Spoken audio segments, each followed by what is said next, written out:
Dahan-dahan lang sa pagpapaganda. Baka may nagkakagusto na sa yung ibang nilalang na gusto kang anakan. Story time. Gusto ko lang ikwento yung naranasan ng mama ko sa Encanto. Ang pangalan ng mama ko ay Emilita. 16 anyos siya simula na mangyari sa kanyang karanasan niyang to. Nasa Cebu raw siya ng mga panahon na to.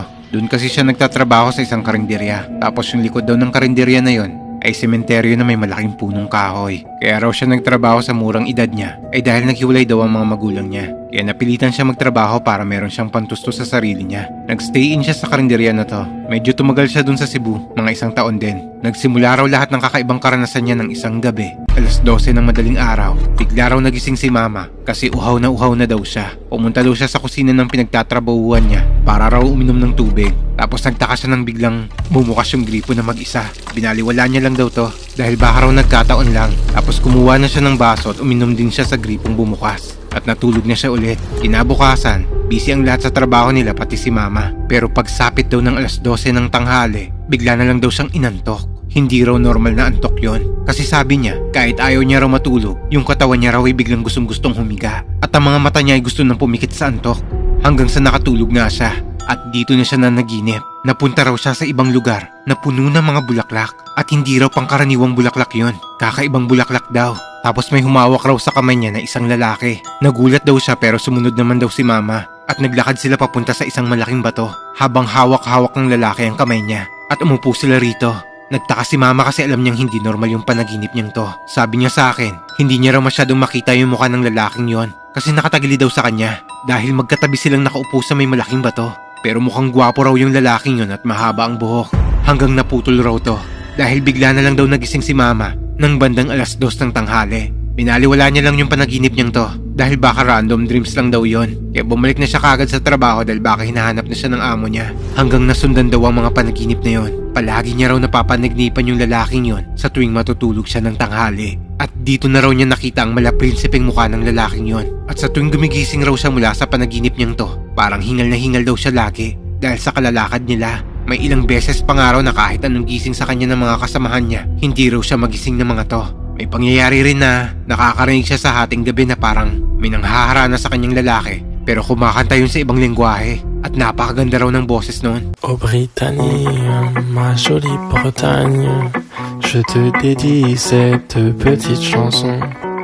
T'es bien monté comme une chaîne de montagne, t'es bien roulé comme une galette au jambon. Pero sa tuwing tinitingnan niya raw yung labas nila, wala naman daw tao. Kaya hindi niya alam kung saan nanggagaling ang himig na yon. Tapos sa hindi niya malaman ng dahilan, nakakatulog daw siya bigla. Hanggang managinip na naman siya, nakasama ang lalaking yon. Tumagal daw ang ganitong sitwasyon ni mama. At naging komportable na siyang kasama ang lalaki sa panaginip niya. Hanggang sabi niya sa akin, mahal na mahal daw siya ng lalaking yon. Hanggang dumating ang araw na nagbunga ang lahat. Nabuntis si mama. At sa 3 buwan pa lang mula nang umumbok ang tiyan niya, napakalaki na raw nito.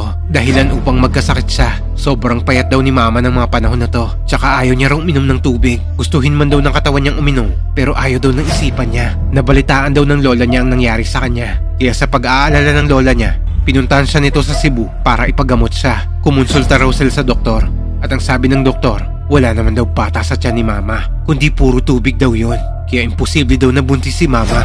Hindi naniwala ang lola ni mama dito. Kaya nagdesisyon siyang pumunta sila sa albularyo. Sa oras ng pagdating nila sa albularyo, nanghina raw si mama na parang sinaktan daw ang katawan niya. Sabi sa kanila ng albularyo, kailangan daw tumawid ng dagat nila mama para hindi na sila sundan ng engkantong yon. At kapag hindi pa raw siya nilubayan nito, kailangan daw patayin nila ang sanggol sa sinapupunan niya. Kaya ang unang paraan ng ginawa nila, tumawid sila ng dagat papunta rito sa Bukidnon.